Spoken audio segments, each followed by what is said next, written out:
Whether you're a true whiskey fan or looking for a gift for the whiskey drinker in your life, Flaviar is your exclusive backstage pass. Flaviar offers a monthly subscription that delivers a carefully chosen whiskey right to your doorstep. In addition, their tasting boxes give you a broad array of samples hand-picked by the experts themselves. This holiday season, check out Flaviar's Advent Calendar. Every day in December, you can open a different door to a delicious new whiskey. Go to flaviar.com/cinemavino to start your adventure in the world of whiskey. Use promo code cinemavino10 to save $10 on any purchase of $100 or more. That's flaviar.com/cinemavino, promo code cinemavino10.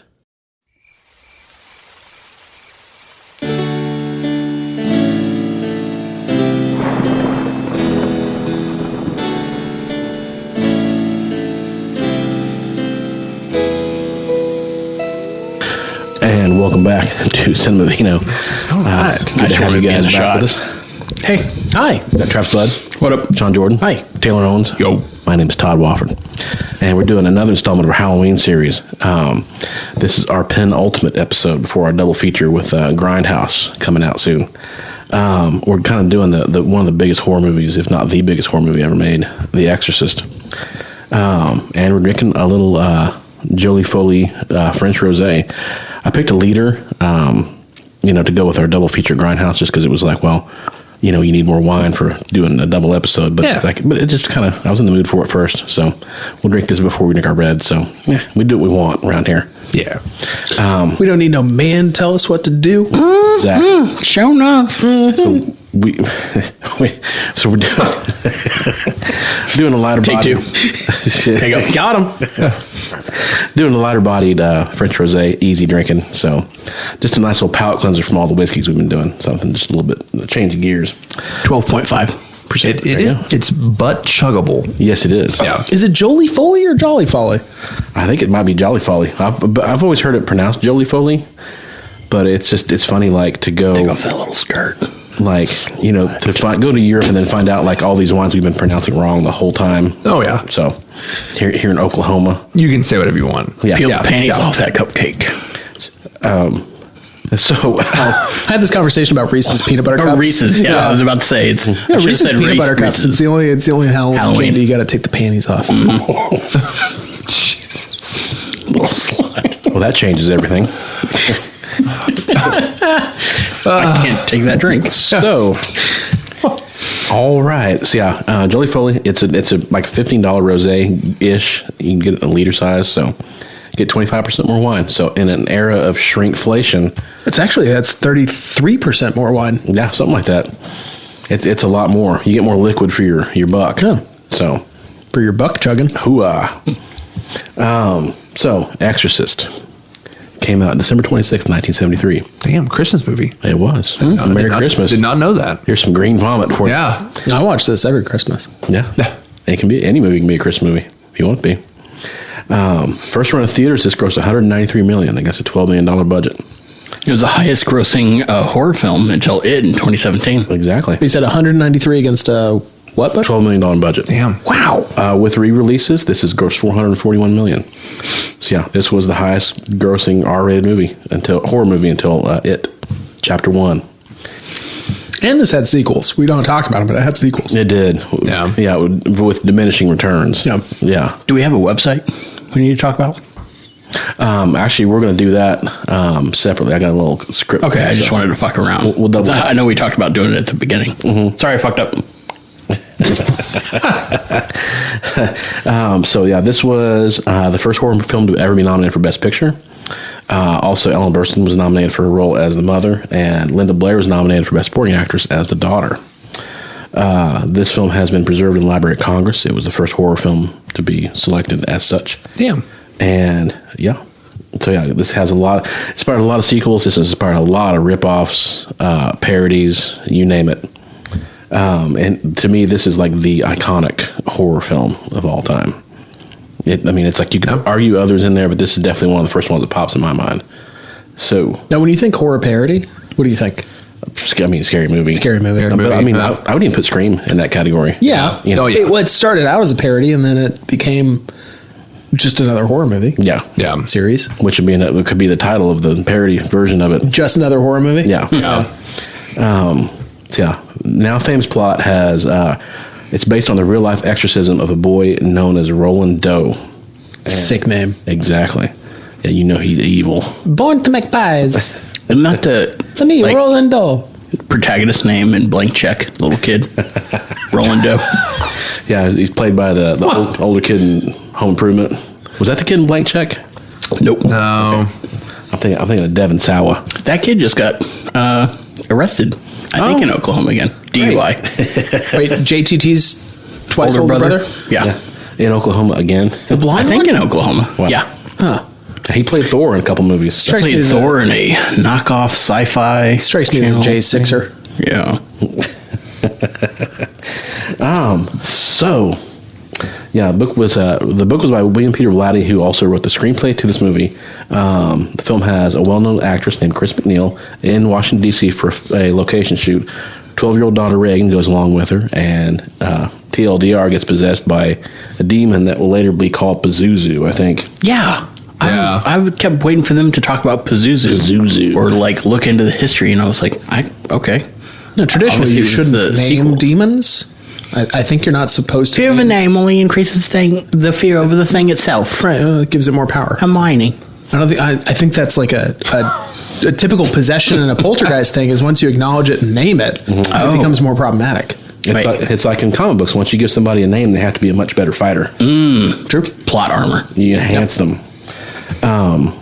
So Reagan starts to show some alarming behavioral tendencies, and they get worse and worse and worse, and the doctors kind of mansplain her away. There's a lot of mansplaining in this movie. A lot of mansplaining. To the mom, and eventually she goes to priests, and as the saying goes, she gets a young priest and an old priest in there, and they start trying to, pray away the demon, and so yada yada yada.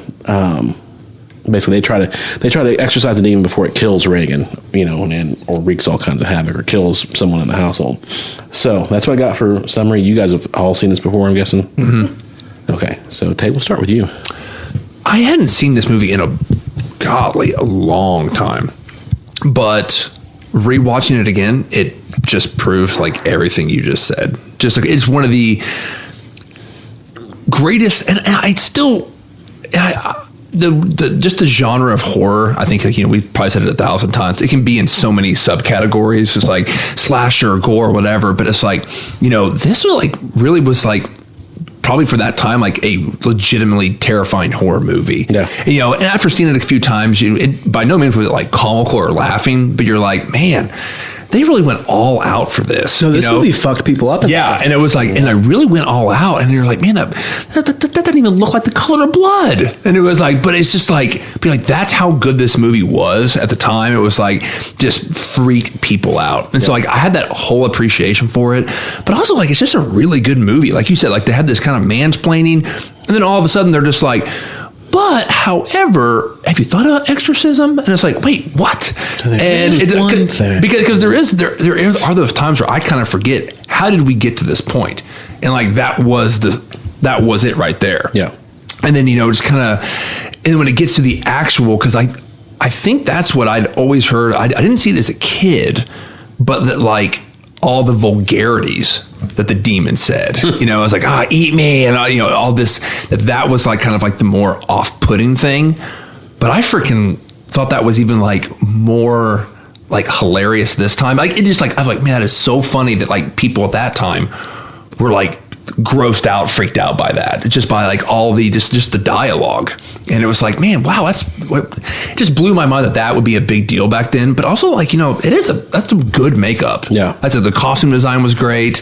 I did the one line, I don't know why I thought it was so funny. I just picked little things out after I see movies over and over again, is I think he had just been introduced to the demon. And the younger guy, and he comes back down, and she's like, well, do you want a drink? And he's like, yes, I do. And so she's like, and he's like, scotch. And like, she pours, I'll get you some ice. He's like, no, it's okay. Mm-hmm. And she's like, no, let me get you some ice. I'm like, yo, this woman is like, this child's got a demon in her, and you're talking about ice in your scotch. She's like, I gotta be a good host. Yeah. And I was just like, bro. Much like your daughter. Good host. I don't know why I thought that was just so funny to me. And it was just like, you gotta be a good host. Yeah. But that all being said, Also, I feel like the way people take whiskey has got to be like It's got to be a personal preference. That is true. Someone says no Yeah. ice, like, Yeah. let the man have no ice. And the weird thing that the young priest's name is Damien. Damn it. Yeah. Damn it. It was Damien Karras, and then the other one is Lancaster. I forgot his last name. Anyway, Yeah. Lancaster Marin. Yeah, Marin. Yeah. Marin. But I Other man. just freaking love this, and I love the very beginning of it too. When there was like the old priest, he's doing all the digging and everything, and like, Well, and I think that's an underappreciated storyline of it. Yeah. Is the beginning kind of sets up like he's doing this excavation. Yep. And he actually releases the demon. yep, it's just, He releases the demon as part of the excavation, and that's what goes off into DC and possesses young Reagan. yeah, and the soundtrack. I thought the soundtrack was, the music in certain spots, you can kind of overlook it, but it was like, and there were some. The one thing I did notice about this was like, man, I felt like there were a lot of long scenes, and it was like long filming. And I'm like, but I was okay with it. Like, it didn't offend me. But I'm like, man, this scene's going on for a while. But the intro was great. I love the music. I kind of forgot about, like you said, the intro. Like, how did this all begin? And so I love that. The acting was great. I loved. It's like weird to say. I loved the makeup, the vomiting. It's just everything to me was like, man, it is cool that that this still holds up to this day. Yeah. And to me, that's a weird thing. It was like, man, this movie still fucking slaps.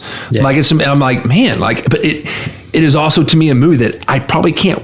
I could watch it every Halloween. It's not a movie I could watch all the time, but man, it's like, I know you guys podcasted on American Werewolf in London. It was like, that movie fucking slaps. Yes. It just slaps so hard, but I don't know if I could watch it all the time. But it's like every time you watch it, you just have more and more appreciation for it. I think that was The Exorcist. It was like, man, this movie is just fucking on fleek. Well, if that's still a thing. One thing we kind of talked about Bring it on back. one of the last podcasts was like, what I like getting out of horror movies is getting scared, like getting Yeah. that little thrill of like, holy shit, this is a terrifying concept or this is a terrifying idea. And the best horror movies are the ones that scare the shit out of you.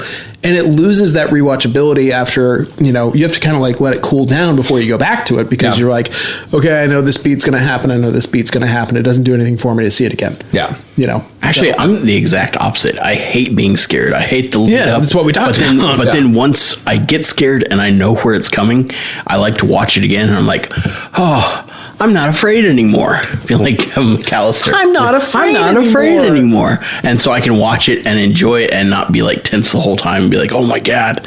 So I enjoy scary movies with rewatchability that don't freak me the fuck out. Mm-hmm. Yeah. Well, and that's where I was. It's like, I was never scared for it, but I think I just had like, and again, I've probably only seen this film maybe 4 or 5 times, like all the way through. And it just, golly, it does not mess around. Like, I mean, like, it is one of those films that I would, the Library of Congress, I didn't know that, like 100%. Yeah. It's like, and I know it had some offshoots, and you rarely can you continue that success, kind of like Poltergeist. But Unlike the Halloween or Friday the 13th Yeah. movies, Yeah, it's which like- obviously has staying power after Yeah. like 20 movies. yeah. Or Final Destination. Or Yeah, Final the Final Destination. Yeah. But yeah, no, so I'm rambling. The film is phenomenal. I love it. It is, again, I feel weird calling it a horror film, just because like horror is such an open term to me. But it's like, besides even putting that category, I think it's just a great film in general. So what would you give it? Man, I really, really, really, really want to give it a 10, just because I think it's like, it really is like a perfect film. But it was like, I don't know, but the only thing I can say bad about it, and again, it's just, I don't know if it was in the mood I was in, but I thought, wow. Again, this is 1970, whatever. It was like, yeah. So, I mean, I'm sure any director would go back and be like, man, that was kind of a long scene. But I thought maybe there was some stuff that I was like, dude, you didn't need this in here. It's like, come on, let's wrap this bitch up. And so I'm still going to say a 10 in my opinion, but if I had an official, it'd be like 9.5. But it's still a 10 in my opinion. Yeah. So, but Travi? Yeah, I think I first saw this when I think I was in high school or maybe middle school or something, but back in the Blockbuster days, where I was like, okay, I'd seen a snippet of it on TV late night one time, and I was like, all right, I gotta, I want to know about all the story. So there was, I think, one weekend where I went to Blockbuster and I got Exorcist and then the sequel and maybe a third one, or maybe it was a prequel or something. I don't quite remember, but I remember having watched this all the way through like once, and it was freaked me out when I was a kid. But I loved it through this time. Like Taylor said, the soundtrack, the score, I mean, was great for Tubular Bells, is that the name of the track? Yeah. Yeah. I hate getting scared, but I knew what to expect, and I have seen Scary Movie enough at this point to be like laughing at when Reagan is going to come down and then just like piss herself. I was like, oh God, in Scary Movie, it was so yellow. It was like, man, she was really. And then they like rub her face in it, and they're like, no. So I was like laughing to myself while seeing it this time. But I knew about all of her crass yellings and stuff like that. But I forgot about her like stabbing herself in the crotch with a crucifix. And I was like, oh yeah, I forgot about that. And obviously the turning the head around, the full 360, and the pea soup vomit. But it's been talked about so long, like, oh yeah, I'll just vomit pea soup and spin my head around 360. It's so iconic that you already know it's robbed it of its shock value. I've really liked all of the long scenes. Again, playing D&D, I always look at a movie. I like monster type movies, and I thought this was an interesting possession thing, because if I'm mentally rebuilding this monster or the character in Dungeons and Dragons and thinking about how, as a character, I would go kill it. I was like, if you stat it, you can kill it. And it somehow robs it of its, like, frightening hold that it might have over you. But I liked how there was the section below Reagan's window of the super creepy stairway going down. I loved all the shots of that. Obviously, they talked about it. They built it up first. They're like, oh no, this guy fell and died at it, and they had all the cop cars, and then you saw it from the window, and then you saw it from the ground level looking up at the window. And then even at the end, the detective, the other preacher went by and stood at the top of it and looked down at where Damien Karras had died, because they do the whole shot from there. That was all great. That gave you a total sense of geography. You knew where the building was, which room was Reagan's, where her window was, the outside of her window, what the outside of the house, where her window looked.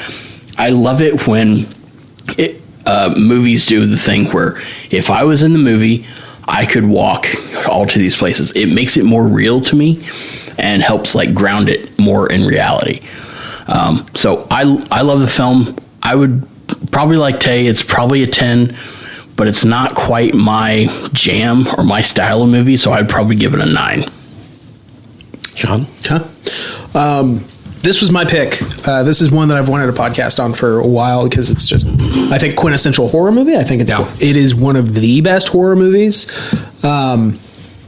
I think it's great. I think the cinematography is great. I think the storytelling is really good. They do a good job of not spoon feeding you a lot of it. Yeah. And it does have like those quiet moments where if you're not paying attention or like you're looking away, you're gonna miss stuff. Like there are details that are just sort of like peppered in that if you're not paying attention closely, like there's a scene where she's walking through the kitchen and like the power goes out.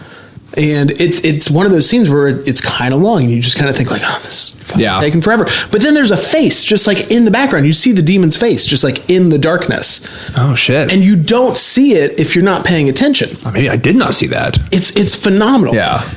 We were watching this in college, and I had a roommate who was real jumpy, and so it was fully dark. He had his blanket up to here, and that scene happened, and the face. And then it goes away, and he just screamed. And we all saw the face, but him screaming made us scream. Yeah. I'm like, what? What are you screaming about? He's like, I just saw the face. It's like, yeah, we did. Yeah. Yeah. The movie does a good job of not like spoon feeding you details. It peppers in that kind of stuff where it's just like the stairs. You don't, if you're not paying attention, you don't kind of piece together that where that director died.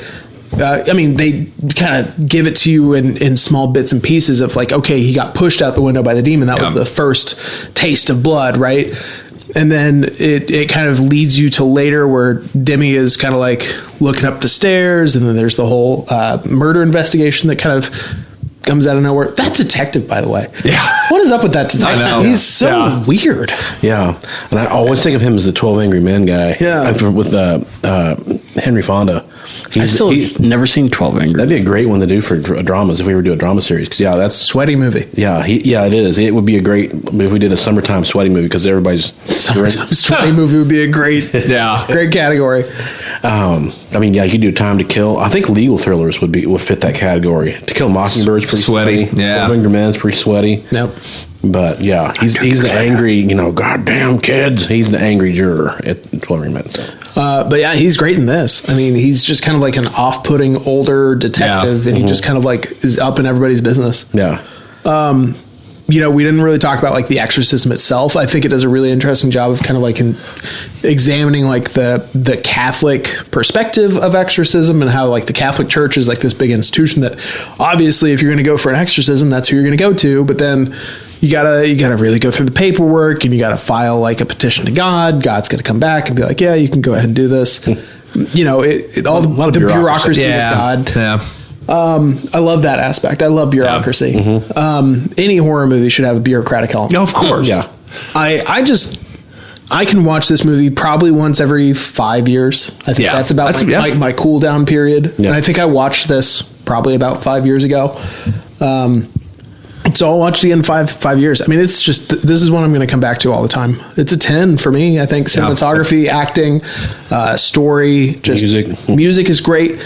I think this movie fucked up Linda Blair's career because she was forever kind of just known as Demon Girl. Yeah. Which the staying power of that, like, for a while. Well, and you're talking like I couldn't watch this with my wife because she saw this as a kid, and she is still scarred. I think my mom is terrified of this movie. And she was like, you have to watch this, like, not even just like, you have to watch it when I'm not home. Yeah. She was like, I don't want to hear it. Yeah. So I had to watch it when she was gone. Yeah. She was like, I don't want to be around it. And I was like, even the angiogram sequence where she gets an angiogram done freaks people out. Where they do the insertion in the neck, iodine, the big old needle, and even that freaked people out. Yeah. So. Yeah, I mean, it doesn't it hits on every level of horror. It's creepy. It has like that unsettling nature, like where she's just like up in the attic checking rat traps. Yeah, and then all of a sudden her candle just goes. Yeah. And she's and then the old man pops up there, being all weird. There's nothing up here. Yeah. Just like what? Did you see that? Yeah, you're kook. Yeah, what are you doing, man? I do. I forgot that you guys were talking about there was a lot of mansplaining at the beginning of this. A lot of mansplaining. But I did like that because, all the doctors were trying to do their due diligence, and they're like, maybe it's this, maybe it's this, maybe it's this. And it shows you that they have exhausted every resource. And they're like, fuck, we got nothing. Fuck, we got nothing. It helps you appreciate the ratcheting up to Exorcist. It grounds it in reality. If they're like, shit, we've got this idea, and then you see a whole table full of like 8 doctors sitting there talking about like, all right, well, we've got this. Obviously, she's an actress that's famous. She's got the resources and money she can plunk down. She's like, just solve my problem for me. And none of them, science cannot do it. She's at the end of her rope. They've exhausted every other resource. And the one guy's like, have you tried an exorcism? She's like, fuck, I will try anything at this point. I thought they did a really good job setting that up. She has the most loyal staff I've ever seen. No shit. My God. Babysitter's just like, well, demon's hungry. Yeah. Gotta go feed her. Yep. I will say, like the doctors, it wasn't so much the content of what they were saying; it was the mansplaining attitude of like, what you're saying is it's clearly a mechanical issue with the brain. Yeah, even though she's telling them, no, it's not that. I know there's something else. No, well, it's not going to make the bed rattle and jump. Yeah, it's their doubt of her.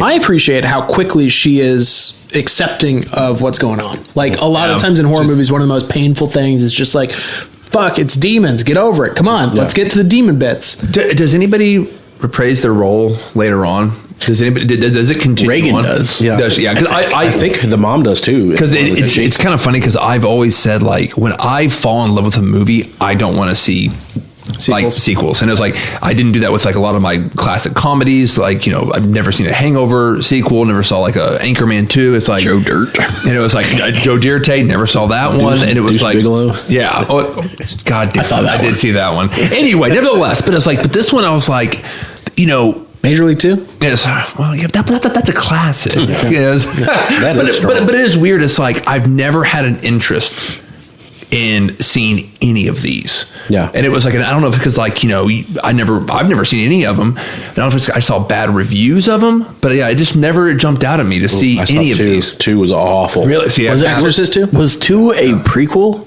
Or I know there was 3, and then there was like Exorcist the beginning. They did a couple of prequels. With And I heard Stellan maybe Skarsgård. a recent Exorcist was actually pretty good. There was like another one with Russell Crowe? Me? Was that? Yeah. Was that? Oh no, that's a different Pope movie. Okay. I think that recently came out. Well, maybe. Shit, I don't know. I just know when I first rented this from Blockbuster, because like you said, it was the Blockbuster days, I turned it on and I thought, I have the wrong movie. I got one of the sequels. Because why the fuck are they in the desert? Yeah. I know this movie Yeah. takes Oh, place yeah. in some Yeah. foggy nighttime city. Well, I know I had heard Pazuzu, and I knew whatever movie I watched. Is that the shit they they serve at said BJ's? Pazuzu. The little cast iron skillet with a little bit of ice cream on top. Cusco. Oh, maybe that. No, Pazuki. Pazuzu. Pazuki? They say that in part 2 a lot. I remember because Pazuzu. Pazuzu. Yeah, yeah. I remember hearing because that movie was just pure garbage. Pazuzu. Yeah. So for me, this is a 10. This is an easy 10, and I'm not a horror fan by any means. But yeah, this has all the iconic, like you said, like it has everything great. You know, everything it checks all the boxes. You know, hits all the high notes. It's not for everybody, and if there's a ding against it, if I was reviewing it, it's not for all tastes. Like I said, there's going to be a lot of people that won't watch it. Yeah. I think a lot of the movies that I think are 10s in my mind are ones that I would not recommend to a lot of people. Yeah.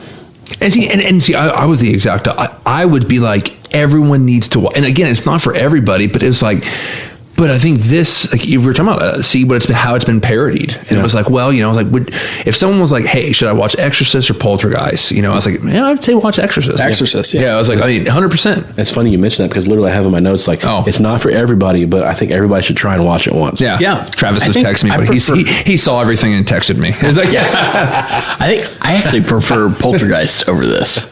Really? I like the family dynamic better. Yeah, this just It's just Craig not T. my. You're a big Craig T fan. Yeah. Yeah, that's true. But yeah, we got 10s all around. Oh, but Tens yeah, of there nines. was Yeah, there was tens like nothing is creepier than a little kid. Like, and if you have a little demonic kid, Yeah. like Yeah. spitting pea soup. I and think, then that's turn why their I head think around. Insidious is such a good horror movie, is because yeah. you get the little like creepy kid running around and the little ghost kid running. In the broad daylight, which that's why I love that movie, is because I was like, oh, everything happens Broad daylight, creepy kid. Everything happens at night, and I'm like, why is there some freaky ass kid at 2 p.m. in the afternoon running across? I'm like, sir, no. It's when you think you're safe, Yeah. and you're like, Yeah. oh, geez, I thought it was going to be like nighttime. Fuck. It's like, kid, you got to go to bed. That's why the movie Problem Child messed with me. Yeah. John Ritter. Child's Play. Like Yeah. the Conjuring when they're playing hide and go seek, and then you get the hands just. The clap. Fuck. Yeah, Bailey's got to watch it. Yeah. That's such a good stuff. movie. She has to. The sun can be up, but she's got to watch it. Yeah. So yeah, this has been another episode of Cinema Vino covering an iconic horror classic. No website? We're going to do that separately. We're going to record our. Oh, okay. Gotcha. So I've got a script for us for that. The magic of editing. Yeah. But yeah, flaviar.com. For those of you who are listening to the ad at the beginning of this episode, we'll say it again. flaviar.com/cinemavino. Check it out. Promo code cinemavino10. And we'll put that on the screen for you too. But yeah, great movies. Only Drunker. And yeah, you guys have a happy Halloween. We will see you guys next time. Eat some candy from strangers. Take their panties off. Yeah, slowly.